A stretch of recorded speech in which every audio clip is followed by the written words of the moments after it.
Hola, ¿qué tal? Buen día. Los saluda con gusto Omar Nava. Estamos en un webinar más, transmitiendo desde la Ciudad de México para todos ustedes. Con gusto de saludarlos.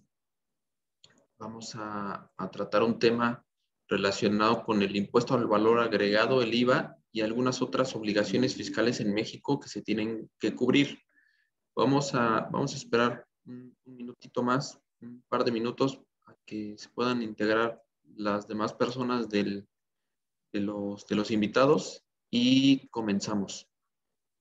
Hacerles también una atenta invitación a que si tienen alguna duda, algún comentario, nos los hagan saber a través de aquí del chat, en el apartado de preguntas y respuestas.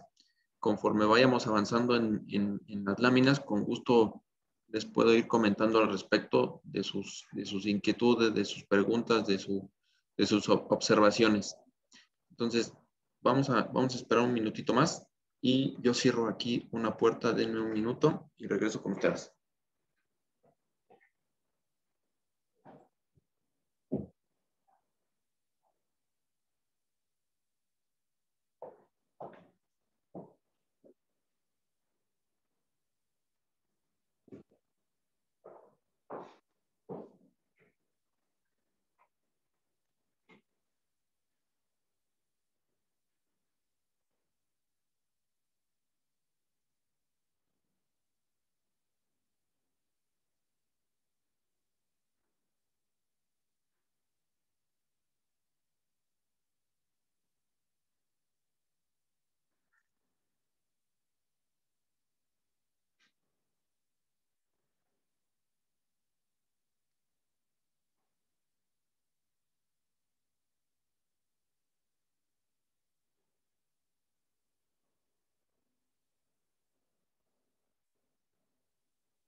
Ok, si les parece, vamos a comenzar con el programa. Pues bueno, parte de los puntos que vamos a tratar en este pequeño webinar tienen que ver con los impuestos indirectos, el impuesto al valor agregado que se causa en México, las consideraciones fiscales y pues, algunos momentos de pago del mismo, ¿no? Es decir, en qué momento se tienen que pagar el impuesto al servicio de impuestos internos, como es conocido en otros países. Aquí en México, el Servicio de Administración Tributaria, SAT, SAT. Vamos también a tratar como punto número 2 algunas obligaciones tributarias, como las declaraciones mensuales, las declaraciones informativas y algunas obligaciones adicionales respecto a este tema. Y un punto final, que son los famosos complementos de pago o documentos que se tienen que generar en complemento o en adición a las facturas que se emiten en México. Es un concepto, ya tiene tal vez unos 3 años esta obligación. Sin embargo, al día de hoy todavía causa alguna clase de inquietud, algún tema con respecto a la forma de aplicación y cómo se tienen que generar estos comprobantes. Bueno, vamos a pasar a la primera lámina a tratar ya el tema del impuesto al valor agregado. Bueno, algunas de las generalidades del impuesto al valor agregado como obligación o como impuesto en México.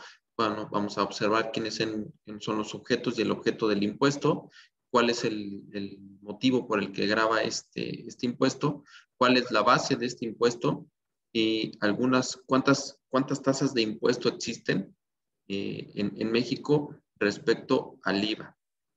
Cuál es el momento de pago, como lo comentamos hace un momento, algunos actos exentos, los cuales no obliga al pago del impuesto al IVA, algunas obligaciones fiscales y pues, un par de tratamientos especiales que se tienen que dar a este impuesto. Y por último, el tema de los complementos de pago y la fecha de emisión. ¿Cuándo se tienen que elaborar esos complementos de pago? ¿Cuántos complementos de pago tienen que existir por cada una de las facturas o cada uno de los elementos que se generan al momento de emitir facturas a a nuestros clientes. Bueno,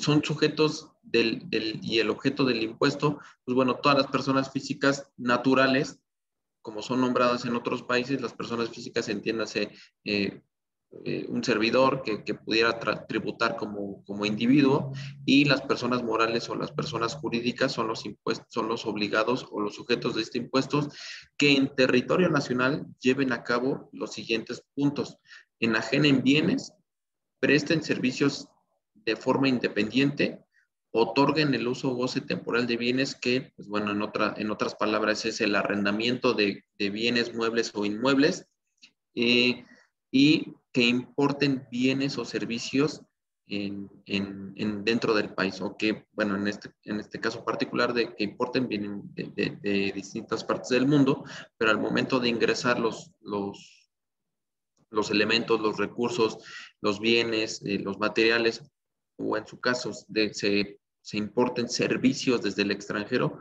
pues bueno, se tendrá que pagar este impuesto al momento de llevar a cabo estas actividades. El impuesto tiene una tasa general en casi toda la República, excepto con los estados, o hay una franja muy delimitada en el norte del país que tiene algunos beneficios para impulsar el crecimiento económico con Estados Unidos. Sin embargo, en la mayoría del territorio nacional, pues bueno, la tasa general del impuesto es del 16% sobre los conceptos, sobre los valores que ya comentamos, sobre la enajenación de bienes, sobre la prestación de servicios independientes, el arrendamiento o la importación de bienes y productos. Existen cuatro tasas o cuatro conceptos para este tema del impuesto al valor agregado. Como se los comentaba, el 16% de manera general como tasa impositiva a los productos o a los servicios que se otorgan o que se prestan. Existe también la tasa cero, que en realidad es una forma de describir que no existe un impuesto para esos productos, pero que sin embargo también genera efectos fiscales al IVA de los gastos. ¿Por qué? Porque puedo yo tener actividades a la tasa del 0% y puedo tener gastos o compras de insumos que sean a la tasa del 16%. Al yo tener estos dos tipos de tasas, una por los ingresos a la tasa del 0 y otra por los gastos a la tasa del 16, pues bueno, con estas consideraciones podría tener la determinación de un saldo a favor por todos estos gastos que yo estoy realizando a una tasa del 16, y que ese saldo a favor yo podría solicitando en devolución o acreditarlo en algún momento en el que yo pudiera tener, además de tasa del 0%, una tasa de 16. Entonces, esos saldos a favor se podrían utilizar, pero básicamente el hecho de que exista una tasa al cero es darle efectos al IVA de los gastos o de las compras, como se conoce comúnmente el IVA crédito de los productos que yo compro o adquiero. Pues bueno, ahí podría tener un beneficio. Como se los comenté, existe una tasa reducida en la zona fronteriza al norte del país, de cara con Estados Unidos, que se ha mantenido ya durante el 2019, el 2020 y lo que va del 2021. ¿Por qué? Pues bueno, con el motivo de tener una tasa de impuesto competitiva para que los productos que se maquilan o que se realizan al norte de la franja fronteriza con Estados Unidos tengan una competitividad de cara a que van a pasar hacia Estados Unidos, o que puedan ser mucho más, pues bueno, económicamente atractivos para la inversión aquí en México. Hay muchas compañías que se dedican a traer los productos de Estados Unidos, le hacen cierta maquila y los regresan a Estados Unidos con unas características nuevas, y que, pues bueno, el hecho de que no se haga tan costoso el hacer esta operación, pues bueno, el gobierno determinó que se tenga una tasa de la mitad, del 8%. Y bueno, otro de los conceptos es el IVA totalmente exento, que pues bueno, ahí definitivamente no va a existir un IVA por las ciertas actividades que tengan que ver con esta denominación o con este renglón del IVA o esta posibilidad del IVA exento, a diferencia de la tasa del 0%, cuando existe un IVA exento, yo no tengo la posibilidad de acreditar o de poder usar ese IVA que hago o que pago en la renta del edificio en el que opero, en los servicios que pago por concepto de telefonía, de internet, los servicios de los abogados, los servicios de los contadores, los servicios o los productos que yo compro como la papelería, los insumos, pues bueno, todos estos elementos que yo pago, estando en una consideración de IVA exento, tendría que considerar ese IVA de gastos o de compras como un gasto y no como un IVA crédito. Esta es la gran diferencia entre el IVA exento y la tasa del 0%. Ahorita tal vez vamos a ver más adelante un par de ejemplos para que lo puedan visualizar de mejor manera.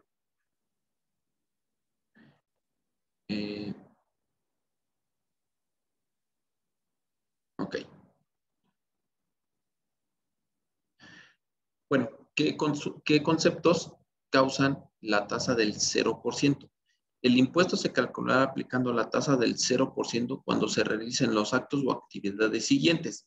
1. Se enajenen animales o vegetales que no estén industrializados, es decir, pues, las frutas, las legumbres que nosotros compramos para consumo de alimentos, para los restaurantes, para personas que adquieren estos productos o que de alguna manera venden alimentos sin considerarse industrializados, que se considera como industrializados, que tenga todo un proceso en el cual el producto pierde sus características para ahora tener otras características alimentarias totalmente distintas, como puede ser el procesamiento de jugos y néctares, como puede ser ya alimentos procesados o inclusive, ahorita lo vamos a ver, un ejemplo muy claro es que yo cuando compro vegetales, los vegetales están considerados a la tasa del 0, pero cuando un restaurante los compra y los produce dentro del restaurante para ofrecer los alimentos a los comensales, pues bueno, ahora yo los tengo que vender ya con una tasa del 16%. Ahorita vamos a platicar un poquito de ese tema, ¿no? Otro de los productos o de los conceptos que tienen tasa del 0% son las medicinas de patente, los productos destinados a la alimentación, el hielo y agua no gaseosa ni compuesta. Compuesta, entiéndase como agua mineral o agua que tenga distintos endulzantes o endulcorantes, como se les conoce, para que ya, además de ser agua, pues tenga un elemento adicional. Pues bueno, estos conceptos no van a tener la tasa del 0%, no se les va a grabar a la tasa del 0%, sino más bien a la tasa del 16%. Bueno, la enajenación de tractores para accionar implementos agrícolas o para las funciones de cuestiones agrícolas, fertilizantes, plaguicidas, herbicidas y fungicidas, siempre que estén destinados para ser utilizados en la agricultura o ganadería. Estos elementos también van a ser considerados a la tasa del 0%.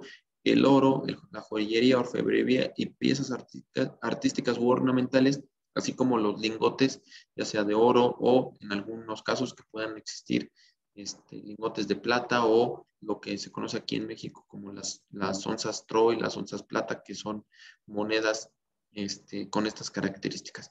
Asimismo, los libros, periódicos y revistas que editen los propios contribuyentes. Estos se van a considerar a la tasa del 0%. Entonces,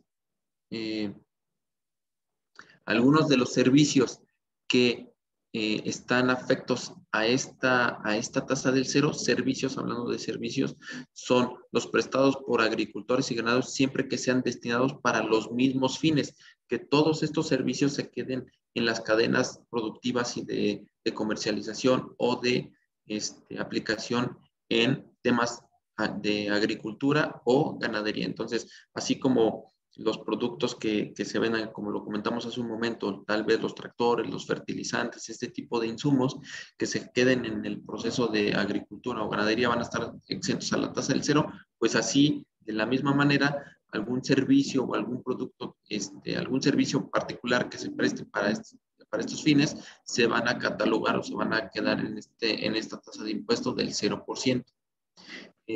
Bueno, la molienda y la trituración de maíz y los temas relacionados con el suministro de agua para uso doméstico. Asimismo, también la renta de la maquinaria para la agricultura y ganadería. Si observamos, pues todo lo que tiene que ver con la agricultura y con la ganadería, lo que hace el gobierno es no gravarlos. ¿Para qué? Pues para que la cadena productiva y para el precio, para que los precios que lleguen al consumidor final sean competitivos y se incrementen los valores de los insumos básicos, que inclusive, pues bueno, muchos de estos puedan estar en la canasta básica de consumo de cualquier hogar. Entonces, pues bueno, lo que busca el gobierno con dejar en estas tasas de 0% es que los que se dedican a la agricultura y a la ganadería no tengan un incremento en sus costos. Y pues bueno, la explotación de bienes y servicios también en algunos casos tendrá la tasa del 0%. Como lo comentaba hace un minuto, existen algunas excepciones en la generación o venta de productos destinados a la alimentación, de los cuales al tener estos conceptos o estas características, salen de tener un tratamiento del 0% para que tengan un tratamiento del 16% o de una tasa de impuesto normal. Algunos productos que pueden ser destinados para la alimentación y que salen de estas características, como lo comentaba, son los jugos, los néctares y concentrados de frutas o verduras. Asimismo, los jarabes o concentrados para preparar refrescos, concentrados en polvo, jarabes, esencias y extractos de sabores, el caviar, el salmón ahumado, hablando de alimentos, a diferencia del salmón fresco, pues bueno, el ahumado tendrá una característica distinta, que tendrá que pagar IVA a la tasa del 16% en comparación con el salmón natural o congelado. Y algún tipo de mariscos, como pueden ser las angulas. También los saborizantes, los microencapsulados y aditivos alimenticios, chicles o gomas de mascar, alimentos procesados para mascotas, como pueden ser perros, gatos o pequeñas especies utilizados como mascotas del hogar. Como lo comentamos, aquí hace una pequeña distinción la ley. ¿Para qué? Para que no se puedan incluir o se haga más bien una definición exacta de qué productos destinados a la alimentación si se les da un tratamiento del 0%. ¿Para qué? Para que tengan este beneficio de poder tener estos saldos a favor y que se soliciten en devolución. ¿Con qué objetivo? Con que el gobierno les regrese en dinero todo el IVA que utilizaron o que se gastaron las compañías en su proceso productivo de los alimentos. Entonces, una de las grandes ventajas de tener una tasa del 0% es esta circunstancia en que el gobierno me pueda regresar mediante un trámite adicional que se tiene que presentar en el Servicio de Impuestos Internos, como se los comentaba en otros países, el IVA determinado a favor. Y este IVA se puede solicitar de manera mensual. Ahorita vamos a comentar el tratamiento del IVA para que revisemos los momentos de presentación y cada cuándo se tienen que presentar estos saldos a favor. Entonces, aquí lo que observamos es de que ciertos productos que pudieran tener alguna clase de destino de alimentación, pues bueno, el gobierno los considera fuera de los beneficios de tener una tasa del 0% para que pasen a ser una tasa normal. Y, pues bueno, como lo comentaba hace un momento, el consumo de alimentos en los restaurantes se aplicará una tasa del 16% a la enajenación de los alimentos a que se refiere este artículo, es decir, los productos destinados a la alimentación, ¿Por qué? Porque son preparados para su consumo en el lugar o establecimiento en el que se enajenan, o inclusive cuando no cuenten con las instalaciones para ser consumidos en los mismos, y que sean para llevar o para entrega a domicilio. ¿Por qué? Porque desde el punto de vista de la autoridad ya no se están comprando en general el alimento, sí, para consumir, pero lo que se está consumiendo en estos establecimientos es un servicio en el cual te están preparando las frutas, las legumbres, las proteínas para disfrutarlos o para comerlos ya mediante una receta, mediante un proceso. Entonces, desde el punto de vista del gobierno, ya lo que nosotros estamos pagando es un servicio de preparación de alimentos. Por esa razón, los restaurantes en particular se considera la tasa del 16% de manera general a todos los productos, a todo el servicio. La preparación de una pasta, la preparación de las proteínas, la preparación de una bebida, todos estos elementos se consideran a la tasa del 16, cuando en realidad cuando los restaurantes compran o adquieren esos productos, lo hacen a tasa del 0. Entonces, por este tipo de negocios puede llegar a tener unos desembolsos importantes por concepto de IVA.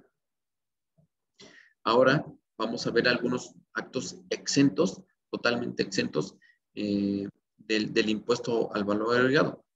Ya lo reitero, en la diferencia en tener actos a la tasa del 0 y actos exentos es la posibilidad de considerar ese IVA de gastos o de compras crédito y que me genere un saldo a favor. En el caso de los actos exentos, no se considera este IVA como un crédito o como un impuesto que yo puedo recuperar, sino la autoridad o el gobierno te da posibilidad de considerarlo un gasto deducible de impuestos, pero que directamente se va al resultado de la compañía. Es como si yo, en vez de tener un gasto por el concepto de la telefonía de 10 pesos, pues bueno, ahora le tengo que sumar el 16% o el 1.6 pesos de más como gasto, porque ese IVA, al yo estar realizando actividades exentas de impuestos, pues yo no lo puedo acreditar, no lo puedo utilizar como IVA crédito y lo considero un gasto de la operación. Entonces, algunos de los actos exentos, pues, al tratarse de enajenación, que no se considera o no se va a cobrar IVA, pues bueno, la venta o la enajenación del suelo, construcciones destinados para casa, habitación, departamentos, conjuntos habitacionales, todos estos temas no van a causar un IVA. Los libros y periódicos, pero si se dan cuenta, aquí la diferencia entre los que estaban en la tasa del 0% y los que están en actos exentos son los que editan los propios contribuyentes. Es distinto que yo los edite y los ponga en algún puesto de periódicos o en alguna librería. Entonces, al ya ponerlos en una librería, pues algunas librerías no editarán esos libros, periódicos o revistas, y entonces en este momento ya se vuelve un acto exento y no un acto o una actividad a la tasa del 0%. Bueno, otro de los puntos es el derecho de explotar o usar una obra, entiéndase una obra una obra plástica, una obra de literatura, temas relacionados con estos puntos. Los bienes muebles usados, es decir, si yo como compañía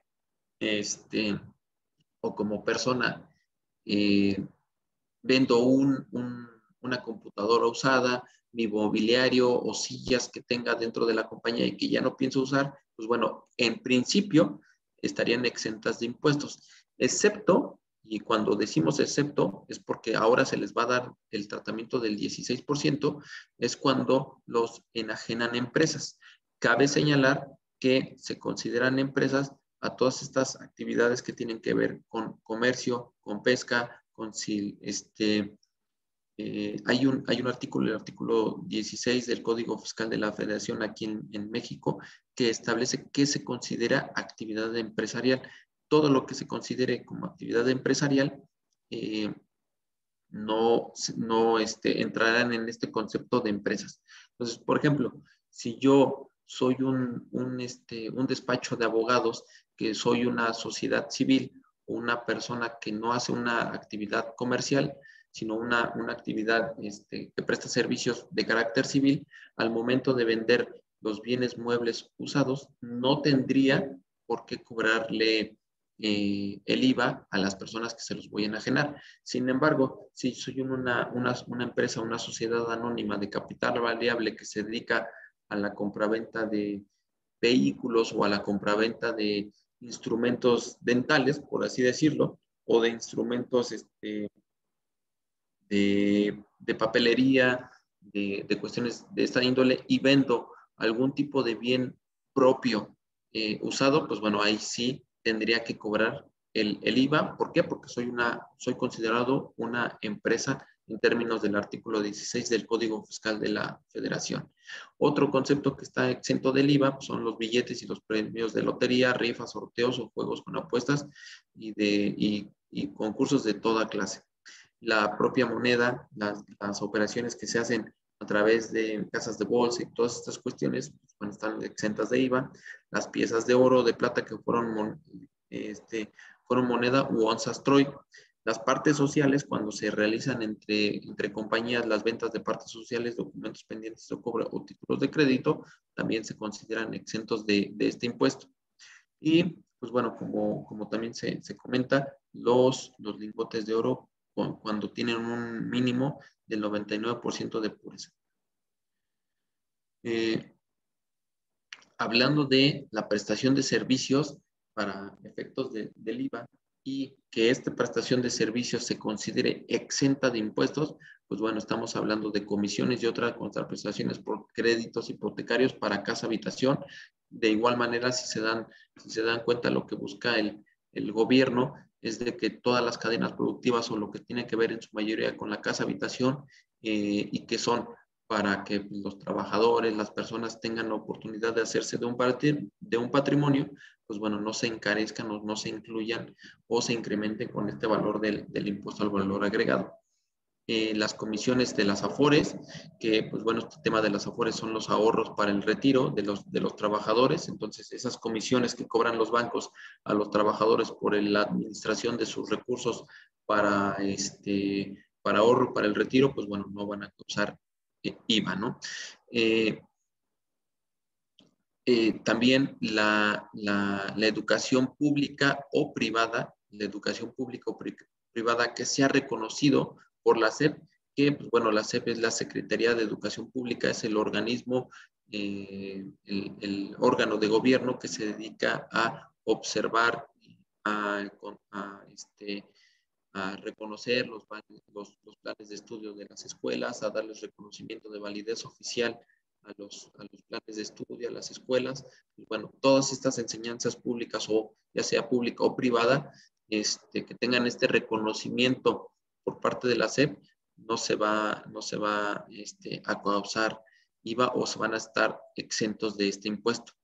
Si en cambio existe alguna empresa en particular que des tal vez capacitaciones, alguna clase de conocimiento que quiera impartir, pero que no esté reconocido por la SEP, bueno, en ese contexto pues, se tendrá que cobrar la tasa del 16% por ese servicio o esa capacitación. Aquí hablamos muchas veces de capacitaciones de abogados, capacitaciones de arquitectos, capacitaciones de contadores, todas las clases o los cursos que imparten estas capacitadoras, pues entienden que no tienen un reconocimiento de validez oficial, pero no significa que las capacitadoras estén haciéndolo mal.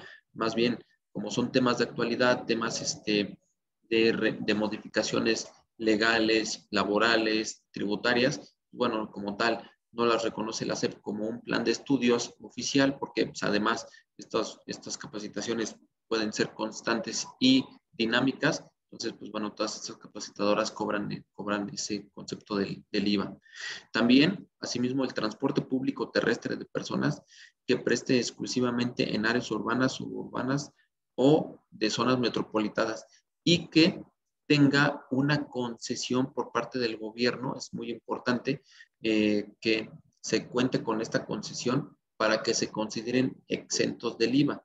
Porque, pues bueno, aquí podrían considerar o podría existir una duda si, por ejemplo, el transporte de Uber, de estas plataformas como Didi, y que se dedican a transportar a personas de manera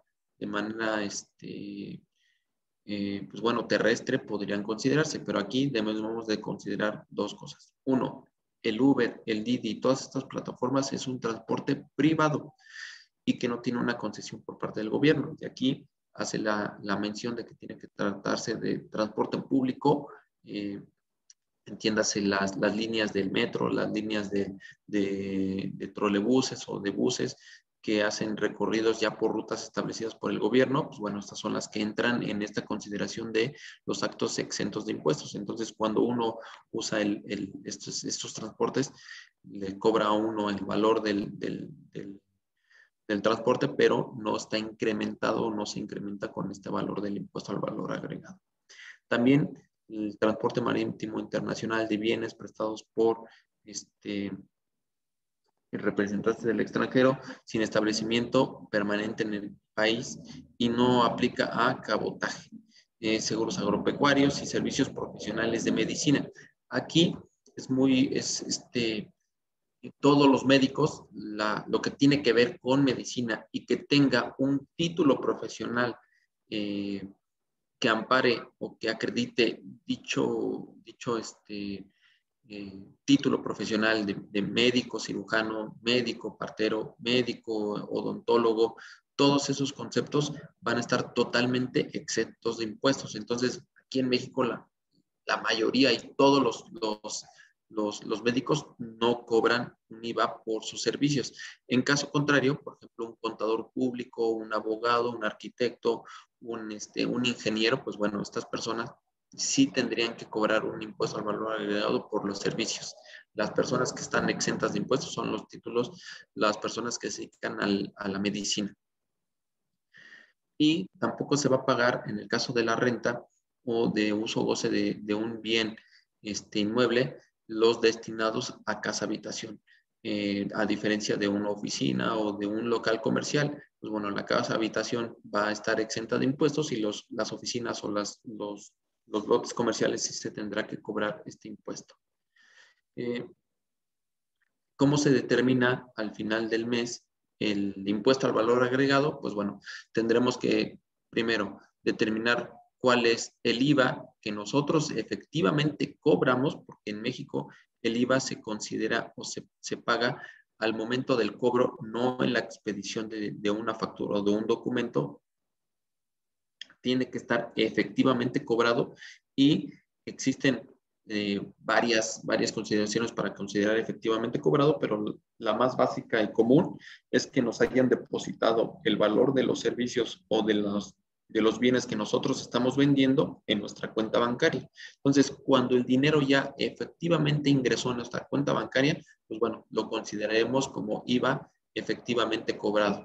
Y este IVA efectivamente cobrado, pues le disminuiremos el IVA de los gastos o efectivamente pagado, el que nosotros hayamos desembolsado de nuestras cuentas bancarias a nuestros proveedores o prestadores de servicios que nos hacen llegar sus facturas o que nos cobran por la relación directa que tiene con la obtención de nuestro ingreso. Asimismo, también vamos a poder disminuir el IVA que se pagó en las importaciones.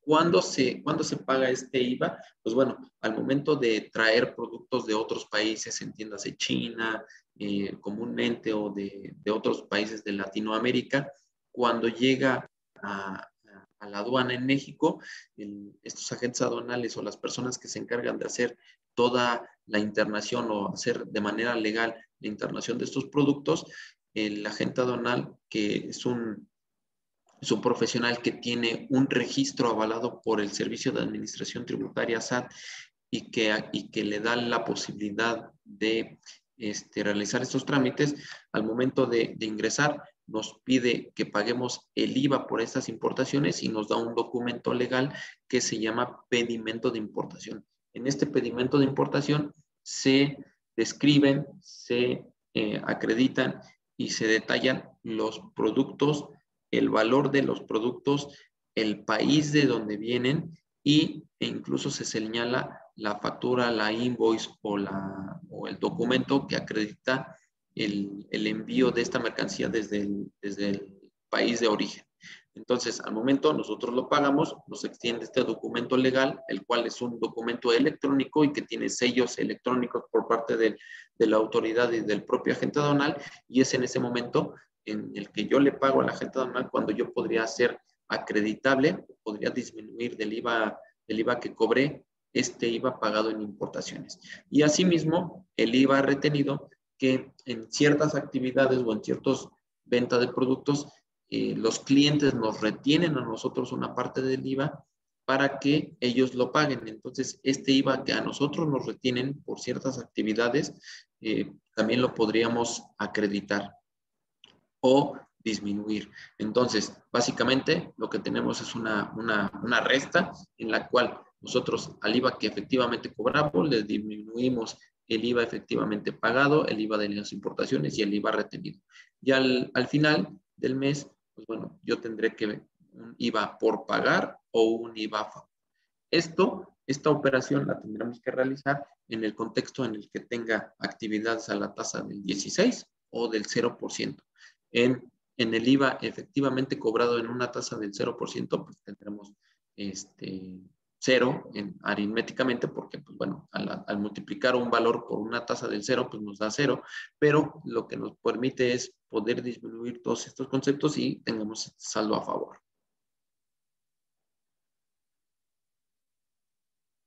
Ahora, existen requisitos para que el IVA que nosotros pagamos sea totalmente acreditable o crédito que podamos utilizar, que sean estrictamente indispensables para la obtención del recurso o del negocio, no tenga que ver con temas personales, con temas de los socios o temas que no tengan que ver con el negocio, pues bueno, ese IVA o esos gastos que se paguen por cuenta de terceros o en algún concepto que no tenga que ver con nuestra operación, pues no se va a considerar, uno, ni el gasto deducible de impuestos, y dos, el IVA no va a ser acreditable o va a ser crédito para nuestra operación. Entonces, primer requisito, todo lo relacionado con el negocio tiene que ser estrictamente indispensable para obtener el mismo.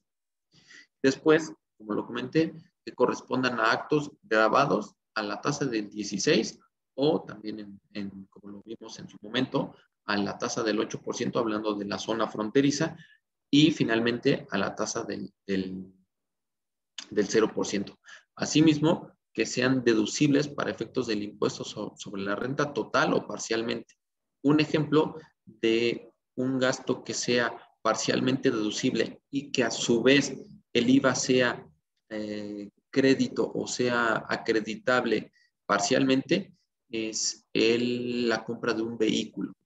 Hemos tratado en algunos otros webinars el tema de la compra de vehículos personales o vehículos de transporte de personas, no así los tractocamiones, tráiler o transporte pesado para la obtención del producto.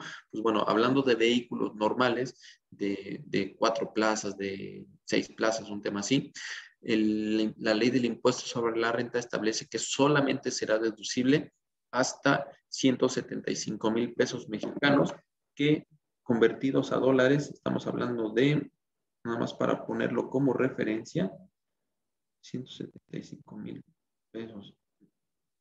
Hablando de 8,750 dólares. Entonces, ¿qué quiere decir? Que si yo compro un auto por un valor mayor a los 8,750 dólares, pues bueno, esa diferencia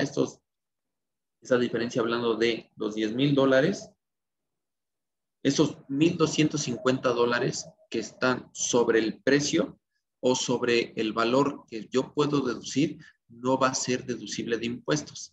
Entonces, si yo compro un auto de $10,000, voy a tener dos conceptos. Una parte que va a ser deducible de impuestos y otra que no va a ser deducible de impuestos. Y en esta misma proporción, el IVA va a ser acreditable o va a ser IVA crédito en este mismo porcentaje. Entonces, debemos de cuidar que tanto en impuestos sobre la renta como en IVA, tengamos o observemos que estas proporciones, en caso de que sean parcialmente deducibles para efectos del impuesto sobre la renta, en ese mismo contexto sea acreditable o IVA crédito en esos mismos porcentajes. Eso es a lo que se refiere el tema de un gasto parcialmente deducible de impuestos. Bueno, ahora aquí el punto 4, cuando se trate de actividades de subcontratación laboral en términos de la ley Ley Federal del Trabajo, el contratante deberá tener del contratista una copia simple de la aclaración correspondiente y el acuse de recibo del pago de impuesto, así como de la información reportada al SAT sobre el pago de dicho impuesto. Ahora, es importante comentar que hace algunos días se acaba de promover o de validar y de publicar una modificación en términos de subcontratación laboral en México para quedar prohibida la subcontratación laboral cuando empresas tienen el mismo objeto social o cuando prestan o ponen a disposición de una tercera compañía personal que viene a desempeñar sus funciones. Entonces, en este momento, la subcontratación laboral está prohibida en México, salvo que se dediquen a temas especializados. Y para dedicarse a temas especializados, pues bueno, tienen que contar con su registro ante la Secretaría del Trabajo y Previsión Social que le haya otorgado este reconocimiento de empresa prestadora de servicios especializados. Y para ese tema, pues bueno, hay todo un trámite particular para que no cualquier empresa se considere empresa especializada y que las que realmente lo hacen tengan dicho reconocimiento. Entonces, en este contexto, bueno, esta fracción cuarta acaba de sufrir ciertas modificaciones, por lo que pues, en realidad yo podría ser acreditable un IVA de un servicio que me preste a alguien, pero que sea especializado, hablando de que esta compañía que me presta servicios especializados ponga a mi disposición personal que haga labores las cuales yo tendría que realizar. Entonces, existen ciertas actividades que a lo mejor yo prefiero pasárselo a alguien más. Bueno, en realidad tendría que primero evaluar si puedo yo realizar esas actividades o si por el grado de especialización lo tengo que terciarizar con alguien más. Pues bueno, esta compañía que me va a brindar este servicio tiene que tener un reconocimiento de empresa especializada otorgado por el gobierno para que yo pueda hacer, uno, deducible el gasto y dos, acreditable o ese IVA sea crédito para mi determinación de impuesto. Bueno, además, debemos de contar con el comprobante con requisitos fiscales, que es un CFDI, que por sus siglas se denomina comprobante fiscal digital por Internet. Esas son las siglas que es ya todas las facturas, todos los comprobantes en México ya son electrónicos y, pues bueno, por eso se les denominan CFDIs, comprobante fiscal digital por Internet. Y además debe de considerarse que dentro de la factura o CFDI tiene que estar expresamente y por separado el valor del IVA. Es decir, yo tendría que tener, por un lado, el valor del servicio o del producto que estoy comprando y por separado tener el valor del IVA que se me está cobrando o que yo voy a estar pagando por este bien o por este servicio. ¿Para qué? Pues para que se tenga muy bien identificado el valor de este concepto. Asimismo, como ya lo comentamos, otro de los requisitos para que sea acreditable pues es que efectivamente yo haya realizado el pago de ese producto, de esa mercancía, de ese servicio, para que yo pueda hacerlo acreditable en el mes en el que se trata. Y, pues bueno, si existe alguna retención que yo efectúe a los contribuyentes, o a personas que me prestan un servicio, esas retenciones se paguen también en tiempo y forma para que se consideren acreditables esas retenciones. Aquí tal vez pudiera existir una posible confusión porque por un lado a mí me pueden retener, pero por otro lado yo también como compañía, como empresa, puedo retener a terceras personas que me presten un servicio. Un ejemplo muy claro, muy sencillo, es si una persona natural, física o un individuo me presta un servicio profesional, la ley establece que yo le tengo que retener 2/3 de ese IVA. ¿Para qué? Para que se considere como un pago anticipado por cuenta del prestador de servicios. Entonces, yo me vuelvo una especie de retenedor para este profesional y que tengo que pagárselo a la autoridad. En este caso, pues bueno, estamos anticipando por cuenta del prestador de servicios o del contribuyente que me presta un servicio o una actividad profesional, pago por cuenta de él sus impuestos. Entonces, él su determinación de impuestos podrá acreditar o disminuir esta retención que nosotros le efectuamos. Bueno, aquí como se los comentábamos, ¿en qué momentos se consideran efectivamente cobrados los productos, los bienes o los servicios? Pues bueno, cuando se reciba en efectivo, en bienes, también considera como que me pueden pagar con bienes y es una especie de trueque, como se conoce. Yo te presto un servicio, pero tú me pagas tal vez con una computadora o me pagas con productos que yo necesito. Bueno, a través de esa transacción también se puede considerar que efectivamente yo estoy cobrando mis servicios o en los propios servicios. Cuando, por ejemplo, yo como contador le presto un servicio a un médico y aprovecho para que este mismo médico me preste un servicio o me haga una consulta por algún padecimiento que yo tengo, pues bueno, ese intercambio de servicios, de bienes o de efectivos se pueden considerar efectivamente cobrado esos temas, ¿no?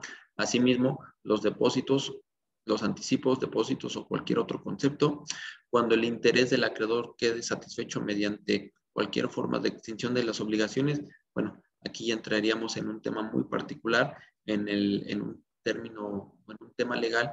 ¿Por qué? Porque las leyes, tanto civiles, mercantiles, establecen varios conceptos en los cuales el interés de una persona puede quedar satisfecho mediante cualquier pago. Y aquí se pueden considerar básicamente, por poner un par de ejemplos, la fusión de compañías cuando cuando dos compañías se fusionan y tal vez son partes del grupo, pueden existir operaciones dentro de estas dos compañías que por un lado son cuentas por cobrar y por la otra son cuentas por pagar.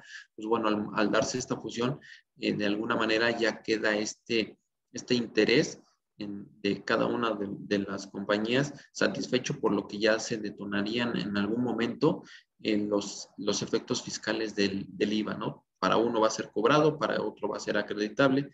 Hay que cuidar estos conceptos. Son conceptos y son ejemplos muy específicos que se tienen contemplados. También cuando se pague con cheque y cuando se entiende que efectivamente se considera cobrado, no con la expedición del cheque, sino que esté efectivamente cobrado, o cuando ese cheque se transmita a un tercero que no sea en procuración, es decir, que quede en resguardo de una persona para que lo pueda cobrar por mi cuenta. Títulos de crédito distintos del cheque, cuando se cobren o cuando se reciban documentos, vales, tarjetas electrónicas o cualquier otro medio de recibo de pago, es decir, tarjetas de débito, tarjetas de crédito, monederos electrónicos. Cuando me paguen con alguno de estos conceptos, pues bueno, también se va a considerar que en ese momento ya están siendo cobrados o pagados los productos o los servicios por concepto de IVA. Y en ese momento lo consideramos o IVA cobrado o IVA pagado. El tema del IVA, pues bueno, se va a calcular por cada mes de calendario, salvo los artículos señalados muy particularmente en estas fracciones, son ejemplos muy poco cotidianos, pero en general el IVA se va a considerar el IVA se considera un impuesto mensual definitivo, es decir, cada mes es como si fuera una declaración anual de impuesto. Pues bueno, una vez que ya se termina el mes, cuando se cierran las operaciones y se presenta la declaración de impuestos, pues bueno, en ese momento ya se considera el IVA ese mes como cerrado. Y los contribuyentes efectuarán el pago del impuesto mediante declaración que se presentará a través de la página de internet del Servicios de Impuestos Internos, en este caso el SAT, a más tardar el día 17 del mes siguiente del que se trate.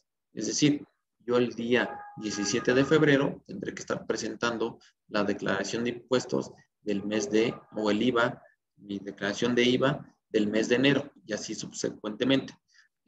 Cabe señalar que existen algunos días adicionales, hasta 5 días adicionales, que nos permite el gobierno presentar nuestras declaraciones de impuestos después de este plazo, de acuerdo a el último número de nuestro RFC o RUT, como es conocido en otros países. Entonces, podemos tener la posibilidad de presentarlo fuera del 17, únicamente con esta consideración. Una vez que se pase este plazo, tendría que presentar una declaración extemporánea, ¿sí? Voluntaria, es decir, que yo lo estoy haciendo sin que exista algún requerimiento por parte de la autoridad, pero bueno, esta declaración que yo presente fuera del plazo establecido en la ley y además fuera de los 5 días adicionales que me da la autoridad, pues ya generaría, si tengo impuestos por pagar, pues bueno, el gobierno cobra intereses por dejar de pagar en su momento los impuestos. Entonces hay que tener cuidado y precaución en estos temas. Y pues bueno, el pago mensual será la diferencia entre el impuesto que corresponde a la total de las actividades realizadas, es decir, solamente como lo comentábamos hace un momento, va a ser la diferencia entre lo que yo cobré menos lo que yo efectivamente cobré menos lo que efectivamente pagué. Pues bueno, esa diferencia en realidad sería la cantidad que yo tendría que pagar. Ahora, si yo en algún mes previo tengo cantidades a favor, pues bueno, podría utilizar hasta agotar esa cantidad o esos saldos a favor mediante un acreditamiento de estos saldos a favor, no mediante una compensación, no mediante una solicitud de devolución. Yo puedo tener cantidades a favor que no solicito en devolución, que no compenso, pero que podría estar acreditando en los meses futuros de IVA. Entonces, cuando se tienen saldos a favor, es importante saber qué tipo de operación tiene la compañía para que en su momento no se haga la solicitud de devolución de manera inmediata. ¿Por qué? Porque sabemos que en los siguientes meses o en los meses futuros podríamos tener un pago o un desembolso. Pues entonces, lo único que se hace para fines prácticos es utilizar este saldo a favor y pagar con esa cantidad que se tiene. Y bueno, tratándose de la importación de bienes tangibles, el pago se hará como lo establece el artículo 28. Para efectos de esta ley, son bienes tangibles los que se puedan tocar, pasar, medir, o intangibles los que estén al menos en una de estas características. Entonces, bueno, esta es la determinación y cómo se tiene que pagar el impuesto. Aquí, con los saldos a favor que se pueden determinar en cada uno de los meses, se tienen 3 opciones. Número 1, el acreditamiento, que el acreditamiento es disminuir de las cantidades que se tengan en los meses, de las cantidades por pagar de los meses futuros. La devolución es hacer un trámite para que el gobierno deposite en mi cuenta bancaria el importe o el valor de este saldo a favor mediante una transferencia electrónica de dinero. Y pues bueno, la compensación también se tiene contemplada. Cabe señalar que hasta el 2019 existía un concepto que se denominaba compensación universal, en el cual el gobierno permitía que con los saldos a favor de IVA yo podría pagar retenciones por sueldos y salarios, retenciones por servicios profesionales, retenciones de impuesto sobre la renta por estos conceptos, o inclusive el mismo impuesto sobre la renta que genera la compañía por sus actividades. Entonces, en esa mecánica estaba bastante interesante porque tenemos la posibilidad de utilizar estos saldos a favor para pagar otros impuestos y evitar un desembolso innecesario de recursos.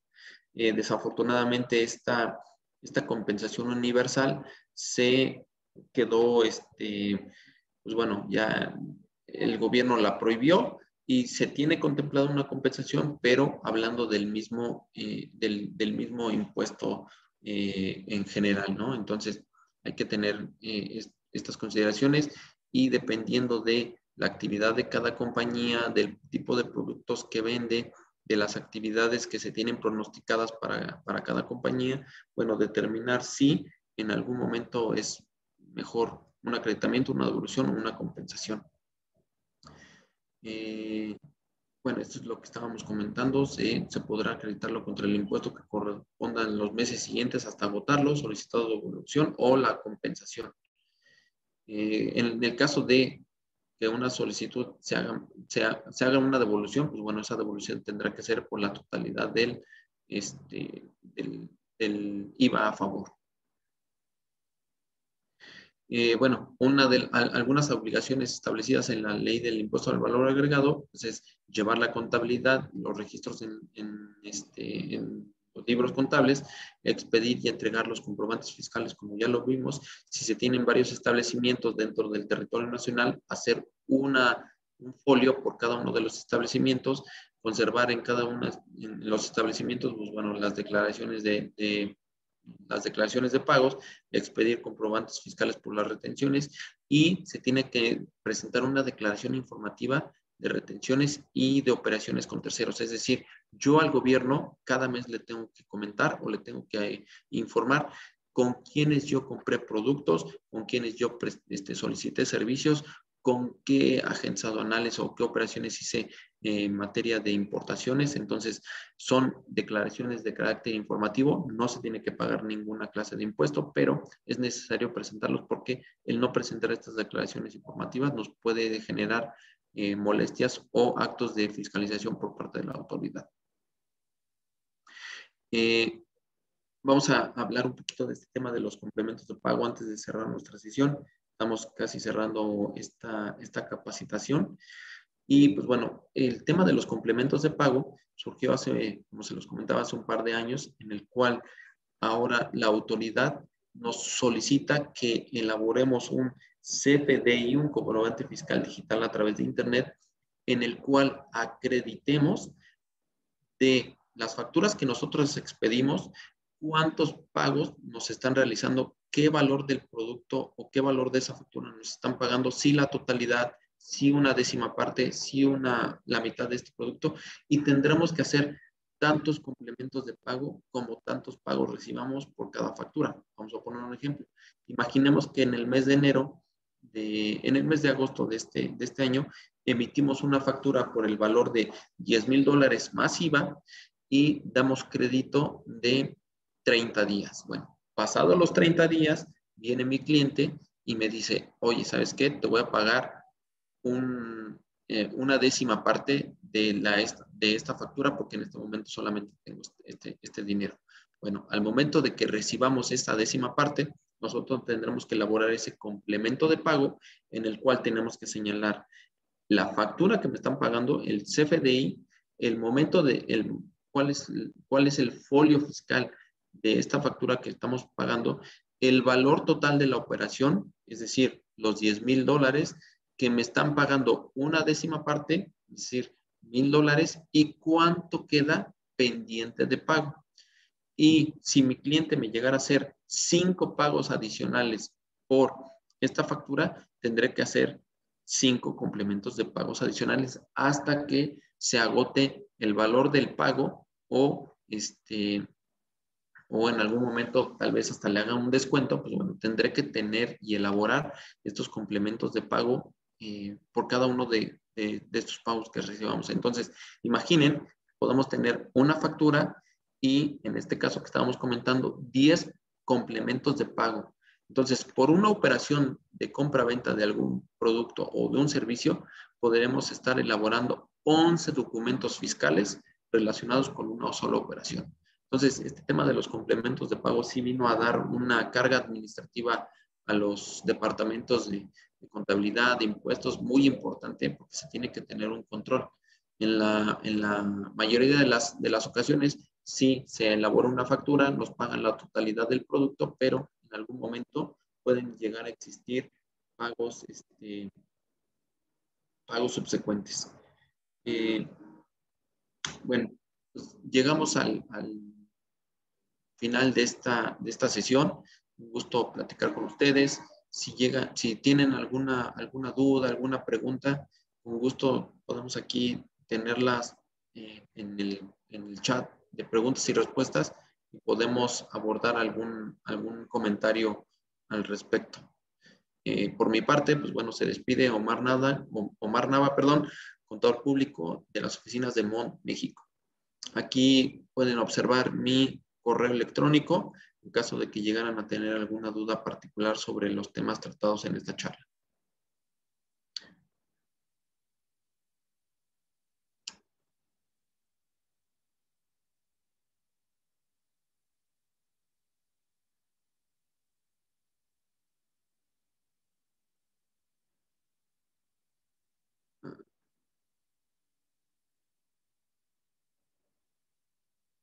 Ok. Pues bueno, un gusto, estimada Romina, a todos los participantes. Nos veremos próximamente.